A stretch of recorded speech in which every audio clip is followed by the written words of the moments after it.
Welcome to the Sunshine Travelers podcast. In today's episode, we're giving you a sneak peek into our upcoming walking adventure through the heart of Umbria, Italy, with Max Adventure. Known as the Green Heart of Italy, Umbria is a region full of rolling hills, medieval hilltop towns, olive groves, and vineyard-covered landscapes, and we can't wait to explore it on foot. Montefalco to Assisi will be following a self-guided itinerary designed to let us slow down and soak in the charm, culture, and cuisine of this beautiful region. Join us as we share what we're expecting, what we're packing, and why this style of travel is something that we've been excited to try.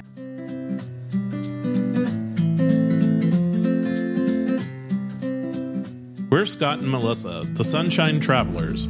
We're all about exploring the world and sharing the journey with you, whether you're a seasoned traveler, dreaming of your next adventure, or just here for the stories.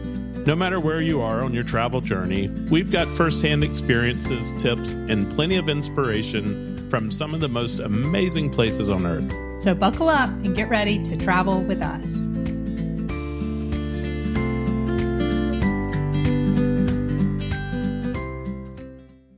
Melissa, I'm really excited about this trip. It's kind of what we've been needing, or at least it's what I've been needing physically, is an opportunity to slow down, breathe in some fresh air, take in the incredible landscape of Umbria, and really just relax. Honestly, my body's been telling me this for a while, I think, and now it's time to kind of go and de-stress and do something like this. Yeah, same here. After talking with Lauren from Max Adventure about and learning about their trips that let you explore at your own pace, I knew this would be a perfect way for us to get in some active travel, walking from town to town. And I think it's different from saying, okay, we're going to go to a city and we're going to do this and we're going to do this and we're going to do this, which almost feels like fast pace. So while we do have each day, we're going to be walking from point A to point B, we don't really have, it doesn't have to be a rush, right? We have the whole day to do it and just kind of explore. We are actually kind of taking a long weekend to do it, which I think is really exciting. I'm really looking forward to it for the same reason. And I've been looking at some photos of the smaller towns that we're going to explore as we're kind of looking through the itinerary. So Montefalco, Vavagna, Spello, and Assisi. And they just look really magical. For me, there's just something about the smaller places, right? You always want to see these landmarks in some of these big cities, but I just absolutely love exploring these smaller places. I can already imagine not only the views and the food and of course the gelato, but I don't know what it's like when you just see that and just breathe all that in. Yeah, same here. So let's start by just talking through what we're going to do in Umbria. This is new to us, doing this walking adventure. And so we want to share a little bit about it. Melissa talked about interviewing Lauren in episode 104. Go back and listen to that. And that's a little bit more about Max Adventure in general. But for our trip that we're going to do with them, today we're going to go through that in a little more detail and kind of share with you what we're expecting to see along the way. Yeah. And Scott, we walk a good bit and we walk our dogs, but I think it's encouraged to step that up a little bit more too as we prepare for this. So I think, just health wise and benefit wise, it's already benefiting us. And they also say that just looking forward to a trip, it has such great health benefits as well. Well, every time that I think about it, I feel just a little bit less stressful. So let's get to talking about the trip itself. So we're going to start out with where is Umbria and why did we choose Umbria? And then also, why did we choose Max Adventure for this trip? Yes. So we have actually never been to this part of Italy before. We briefly explored Tuscany a little bit on a day trip from a Mediterranean cruise. Maybe we should say why Max Adventure first. So basically they reached out to us. They have the podcast that we talked about. So self-guided travel podcast, which we encourage you to go listen to. So they reached out to us, about doing that, but then kind of looking at talking about what else we have, right? So we talk a lot on here about, yes, we have this podcast, but also go follow us, Sunshine Travelers Podcast, on social media. We have the blog and stuff as well. And just giving us an opportunity to explore what they do that's different, I think, from anybody else, and then inviting us on a trip. to explore this with them. And so then looking at the trips that they offer, we wanted to do something. I think we talked about this a little bit in the previous episode. They have everything from very light to moderate, right? To things that are very strenuous. They have the hiking and then they also have the biking. And so for a first trip, and also to fit in kind of our timeline, we wanted to choose something that was shorter. So, like I said, we're going to do this over a long weekend, but then also not, not super strenuous. We enjoy going to Italy. You guys enjoy seeing things about Italy and hearing things about Italy. So there's lots of things in Europe to choose from. And I think there's lots of great opportunities for slowing down and hiking in smaller villages. But specifically, we wanted to return to this part of Italy and explore it a little bit more, especially this time of the year. So the other great thing about the Max Adventures is you can on their website, you can go see, you can sort things by how strenuous it is, how long it is, and then also the best time of the year to choose that type of trip as well. And so it just fit perfectly with what we needed to do. So beautiful landscapes. It's just, what would you say, southwest of Tuscany, right? So it's still a wine region, very similar to Tuscany. Delicious food, one of the things that they're known for. And yeah, so that was kind of like our criteria. Anything you would add? Well, I would just say that, we've been looking for some type of opportunity like this since Mo and Erica talked about the pilgrimage that they did from Portugal to Spain, the Camino de Santiago. And so, when this opportunity came about, we were like, yeah, we should do this. This is something kind of right along that edge of something we've been talking about, wanting to expand our travel horizons and do something just slightly different. It's still very much an upscale travel opportunity, I would say. And so it fits right along with the way that we travel and what we've been doing. We're just adding a little activity in with it. And so with that, let's talk a little bit about the overview for the itinerary. Where are we going to go? Kind of what are some of the stops along the way? I should state that we are starting in Germany. So our trip will begin from Germany, not from the US. I have to go over for a work meeting, and then we're going to tack on some time on the end of that work meeting. And that's when we're going to do this trip. So we're going to start in Cologne, and we're going to fly from Cologne to Rome. And then we'll take the train from Rome to very near where we're going to start our adventure. Yeah. So a town called Foligno. And so it's about 2 hours, I think, from the Rome Termini station. And so that makes it super easy for us to do that. And so then basically, so with Max Adventure, that's kind of what you do. So you look at the trips that they have, choose the one that, interests you. You book that through them, and then you basically just get yourself to whatever the starting point is, right? So we made the flight and the train, and then they will actually pick us up. So then I coordinated with them and said, okay, we're taking this train, and they will have somebody there when that train arrives at that station to take us to our first accommodations and, of course, our luggage. And so that's the other thing that we will add about this journey. So we are not doing a backpacking trip, yeah. Right? So that is kind of the advantage of what they do is then each day before we leave out on the walk that we will do, we will simply leave our luggage and they will have it already prearranged. They'll come pick it up and take it to our next stop every single day. We'll just have one bag, a day pack. We'll take water. If we need to, we'll take snacks, that kind of thing, take that along. So that's the advantage of everything that they do is they coordinate all that.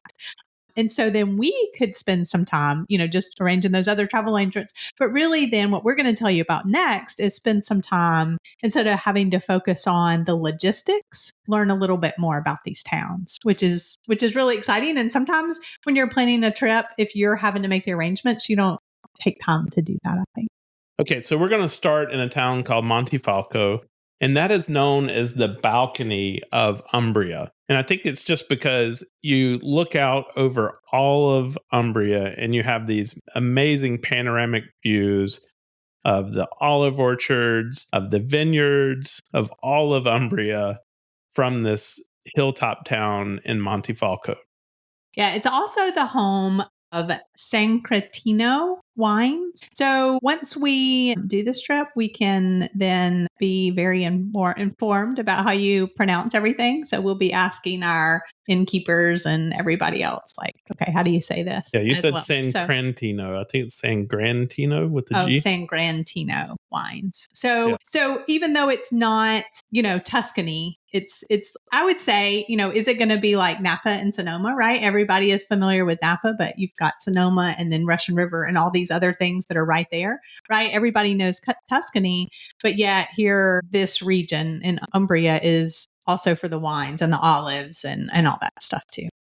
And so the way this trip is going to work is we'll be in a town each day, and then we'll get up the next morning, and that's when we leave for the next town and walk through. But as we're leaving Montefalco, one of the things they said is you're going to be walking through, probably not the time of year we're there, but during the summer you would walk through the sunflower fields. So just imagine that, sunflowers all around you. But definitely we'll have the vineyards and the olive orchards that will be around us, and that will just be kind of the backdrop and setting as we're leisurely taking the 6 mile walk from Montefalco to Bavagna. So 6 miles, like that's very doable. Again, it's very moderate as well. And we can take it at our own pace and just enjoy the scenery. So I'm really, really looking forward to that. Yeah, and we've been doing like 4 mile walks with the dogs on the Greenway here recently. And so, 6 miles really is not a big deal. And you can do that in just a few hours. So it's not like it's going to even take your whole day to walk those 6 hours unless you really want it to. Yeah. If you want to stop and you want to have a picnic along the way, or, you want to stop and take pictures, or if you go through a little town or something like that and there's some neat stores, you can literally take as much time as you want doing this trip. And the other thing too is that if we had more time, you could, of course, you could stay in Rome a couple of days. We've done that, or you could go and stay in Foligno or stay in Montefalco a day or an extra night. Thankfully, we'll get there by lunchtime that day, so we're actually going to have the whole rest of the day to explore that town as well and find some good food and see what else we can find to recommend to you guys. So, one of the questions that people have asked us as we've been talking about this is, how do you know where to walk? Yeah. So the thing that, besides organizing the whole trip, booking your accommodations, organizing your luggage transfers, that Max Adventure does is they actually have an app where they basically tell you exactly where you're going to walk, right? And it shows you in the app the trail and if you're on the right track and all that kind of stuff. And so you download the offline maps. So then too, if for some reason that you don't have signal or whatever, you have those. And so I remember when we listened to the self-guided travel podcast, the person who did that one, Arlette, she talked about how, so she did the West Highland Way in Scotland, and she talked about how she helped some other hikers who were kind of like looking at their maps and saying, where do I go? Where do I go? And she was like, oh, are y'all doing the West Highland Way? This is the trail. And so that app was spot on. And so we're excited to try that out as well. And it just takes a lot of the, if you were kind of doing this on your own, not knowing, I don't know, I wouldn't even feel like I would venture off on something like this, not knowing how you're going to walk between these towns and where you even going to go and that kind of thing. So just being able to use that app and it's going to tell us exactly. And we've already read through the itinerary, right? And it goes in great detail about kind of the train you're going to walk on. You may have to cross this road and then you're going to walk along a river or a stream on this particular part, but we will have that basically turn by turn in their Max Adventure app. Well, let's talk a little bit about Bavagna itself. It is a medieval town that dates back to the Roman times. So we're going to see lots of Roman ruins on this trip. Its town square is considered to be one of the most beautiful in all of Italy. Wow. And we've seen some beautiful squares. So if this one's the most beautiful, I'm really looking forward to that. And then we're going to have lots of dishes that feature the local olive oil, truffles, and of course, a lot of the Sagrantino wines. So I'm glad we have an adventure of walking so that we can also have the adventure of eating. Yeah, I'm hoping that I can eat a little more by then. That's part of the stress that I've been going through, and it's really affected my health. And so I'm looking forward to just de-stressing, having the opportunity to do this, and hopefully add a few different foods back into my diet. Yeah, we'll just mention really quick, just so that you'll kind of have context, is Scott has been dealing with like a histamine issue. So in the past, he's been allergic to a few things, but now it seems to be everything. But it's not really that he's allergic to everything. It's just a reaction and it's kind of built up. So he's having to limit to very strict diet right now. So hopefully between now and then just having that de-stressed, he will be able to enjoy. Getting in my walking form. Yes, that's right. So just to give a little bit of context to that. So then we're going to spend the night in Bavagna. And the accommodation there is kind of described as an ancient building, and it features a wellness center. So they've taken this old building, they've restored it, and now they've put a wellness center and spa inside of it. Oh, nice. So that's actually great to have time to explore the town, but then have some time to just relax and use those facilities too after walking all day. Yeah. So we'll grab some great dinner there. I understand there's like restaurant at the hotel in Bavagna, or I'm sure there's going to be plenty of places to choose from. But the next day we'll get up, and this is when we're going to leave Bavagna and we're going to go to a town called Spello. So this is about a 10-mile walk on this day. Okay, so on this day, it's going to be a 10-mile walk. So the first day would be a little bit more of a warm up. So we have a little bit longer, and we will go through some farmland and then with views of the Apennine Mountains. So like I mentioned, we have been to Tuscany before. So I feel like the scenery is probably going to be very similar in these little towns. And so then this night we'll be staying in a local hotel that features rustic elegance but having modern conveniences as well. Yeah. So it sounds like a lot of these hotels and the accommodations they booked for us are all older buildings that they have renovated and turned into a really nice hotel or boutique hotel, or even kind of bed and breakfast, if you will. Yeah, and that's really exciting. I mean, don't get me wrong. We enjoy, the Marriotts and different things, but we've also in the past really enjoyed small local hotels. It's just a different feeling. So that is the town of Spello. It's also known as the Village of Flowers. So we're really excited about this one. We love flowers, gardening. They actually have a flower festival that's either in May or June. So hopefully we'll start to see a lot of, blooms and stuff like that as they're, getting ready for that, or as we enter Spello. So again, a lot of Roman ruins. This is really, what did we say, about 2.5 hours outside of Rome, by train nowadays. But I think this town is going to be ideal for just like walking and exploring, relaxing once we get there. So they have artisan shops that sell pottery, handmade goods from olive wood, a lot of linens and stuff like that. So exploring that as well. Yeah. And I was looking at this when the flower festival, it says May or June. I really believe it's kind of like late May, early June, and it just kind of, the dates fluctuate around that. However, the time that we're there should just be spectacular as we're walking into Spello. And they even talked about that they make these carpets of flowers that they lay throughout the city. Oh, wow. So this place really seems like if we could ever time it to be there during this festival, that would be crazy amazing. Yeah. And really before that summer heat sets in, right. As well. So maybe we'll get lucky and can report on that. But excited to kind of explore some of those artisan shops and stuff as well. And guess what else we're going to find in Spello? What? Roman ruins. Roman ruins. Yep. So we joke about that. If you've listened to our episodes about our 6-week trip through Europe, we basically went Spain all the way through Italy, Roman ruins. Of course, we went to Rome, but then we ended up in Bath, where they have the old Roman baths in the UK. So it was basically a whole adventure of Roman ruins throughout Europe. I tell all my friends that live in Europe, don't dig in your backyard. You're liable to dig up some Roman ruins. But I'm so amazed too, is that because they have these big things that look like amphitheaters, even sometimes, we saw them in Tuscany, even sometimes in these small towns, but it's not like they're well known, but they're gigantic.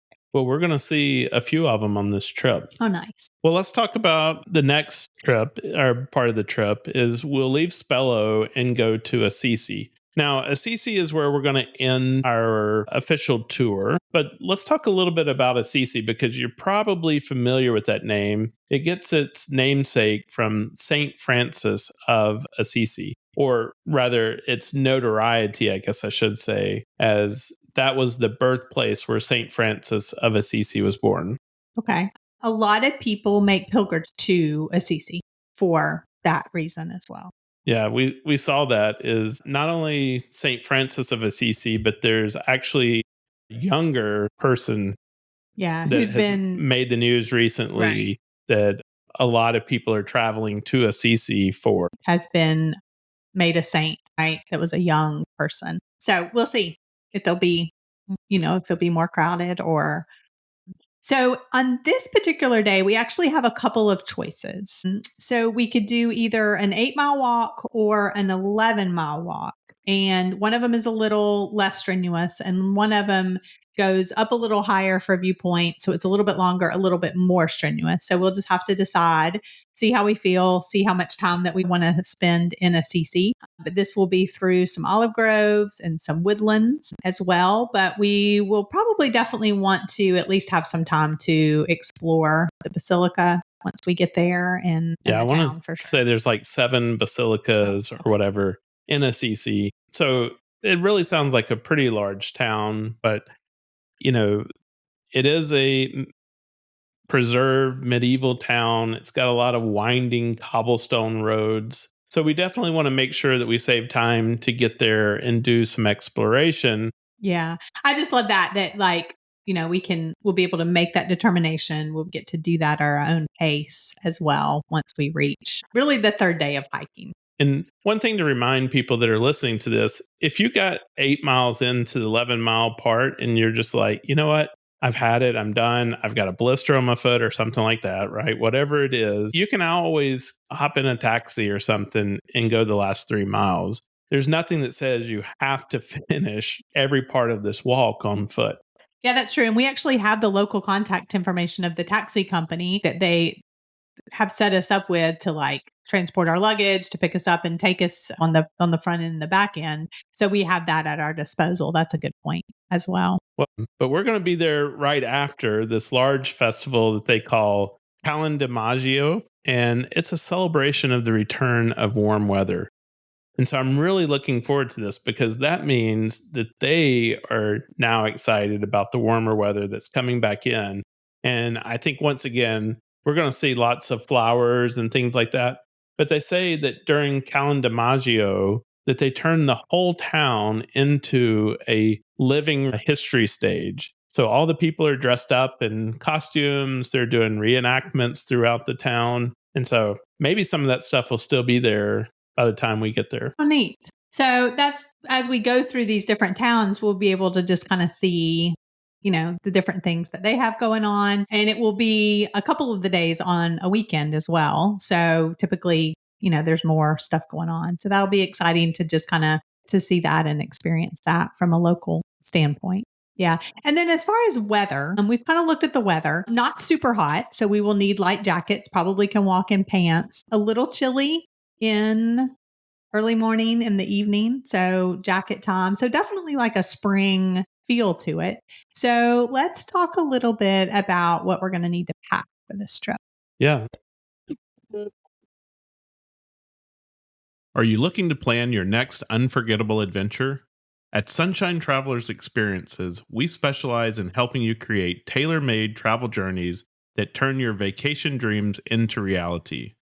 Whether you're craving a relaxing beach escape, an awe inspiring cultural journey, or a thrilling outdoor adventure, we can help. Why choose Sunshine Travelers Experiences? Personalized itineraries designed just for you, expert travel advice and insider tips, seamless booking from start to finish, exclusive access to top destinations and hidden gems.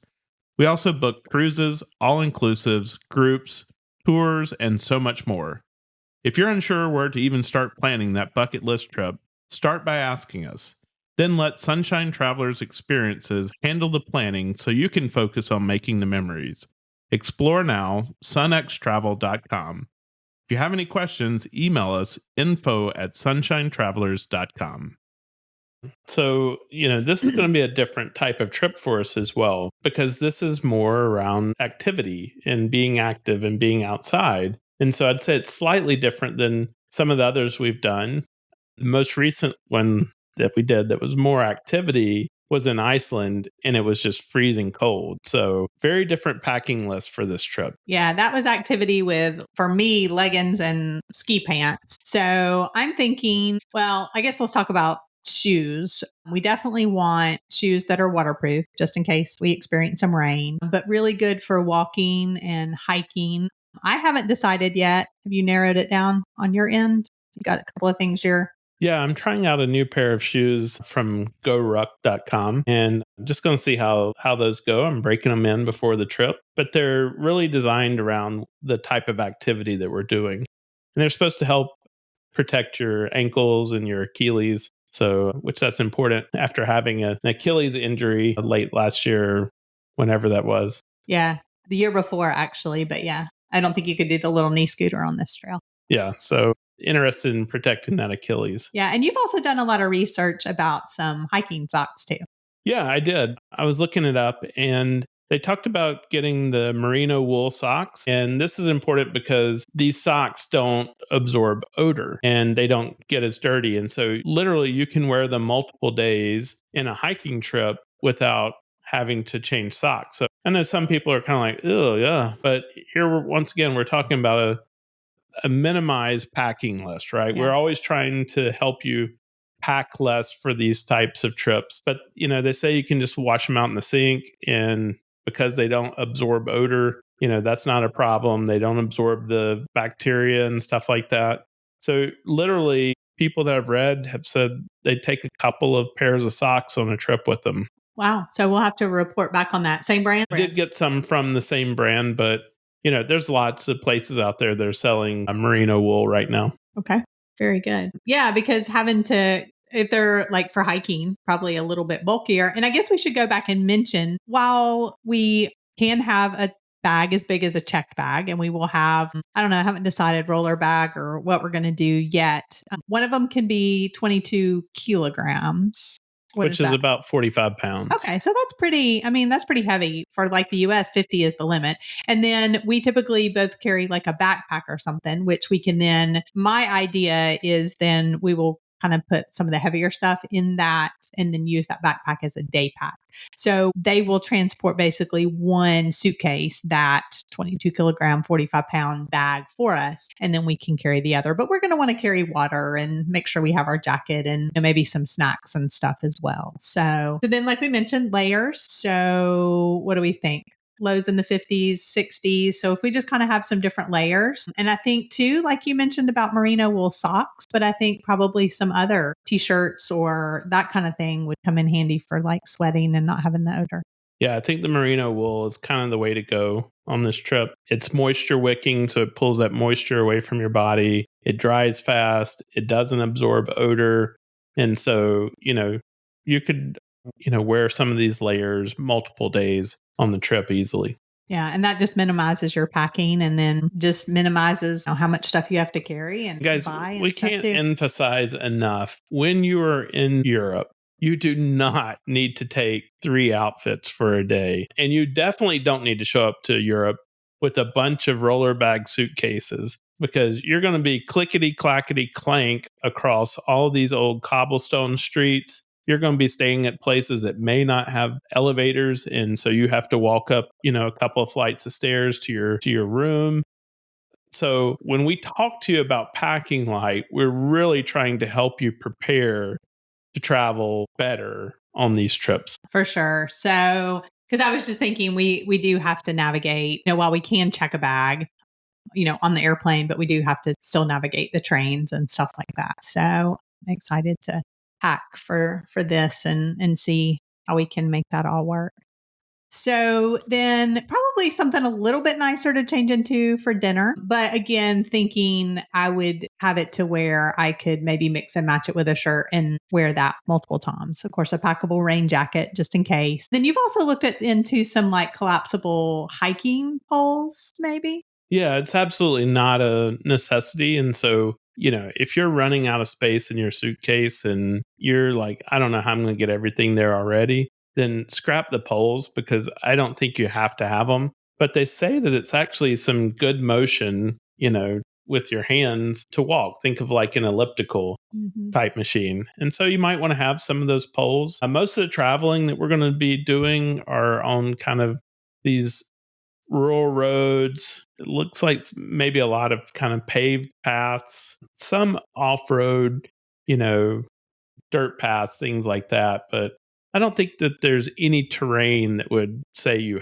have to have those. But as you go up in strenuous level, I guess, on these, then you might want to. Yeah, if you're hiking through the Swiss Alps, you probably won't have these. So, and we're going to put some links to a lot of these things too, if you just want to kind of take a peek at what we have, or, what we're also, going to add as we get ready for this. A small first aid kit with some band-aids that we can keep in our day pack, just in case, maybe a little bit of insect repellent and sunscreen, stuff like that. We can't forget our European power adapter. We definitely have some of those that we use and recommend that are pretty compact, and then where you can plug them in and then charge your other devices. So we're going to link that. I'll definitely bring along a portable battery charger that I can recharge each night, just in case, because then I'll be using my phone for, pictures and videos and stuff as well. So even if we end up, we have the off on maps, even if we end up putting on airplane mode, we want to make sure that we have that to use. Yeah, I would say make sure you have that portable battery charger, because that map is going to be important getting you one place to another. Yeah. And so if your battery on your phone goes dead, how are you going to know where to go? Yeah. So I have a couple that I really love. And then, of course, our Gig Sky eSIM as well. So we expect to be able to stay connected, but just in case, we will be out in a little bit of rural area. So we will see. So we'll have some links to those, and then look out for some more information on how some of these products did. And we'll probably be talking about them too as we, after the trip, and as we wrap that up, sharing those essentials with you. Well, we're really looking forward to this venture through Umbria with Max Adventure, slowing down, soaking up the landscape, and experiencing the charm of towns like Montefalco, Bavagna, Spello, and Assisi. It's a chance to connect with the culture, the food, and each other in a deeper way, all while enjoying the freedom of a self-guided walking journey. We hope this episode gave you a feel for what's ahead and maybe even inspired you for your own future travel plans. Be sure to follow our journey on social media or email me at scott@sunshinetravelers.com. And let us know if you have done this tour before. The world is full of sunshine and surprises. Make 2025 the year that you explore beyond the familiar. That's a wrap on this episode. We hope it gave you some inspiration for your next adventure. If you enjoyed the show, we'd love for you to leave us a 5-star review on your favorite podcast platform. It helps others find us and keeps the travel conversations going. Don't forget to follow or subscribe so you never miss a new episode. And come hang out with us on Instagram or Facebook at Sunshine Travelers Podcast. That's Travelers with 1 L.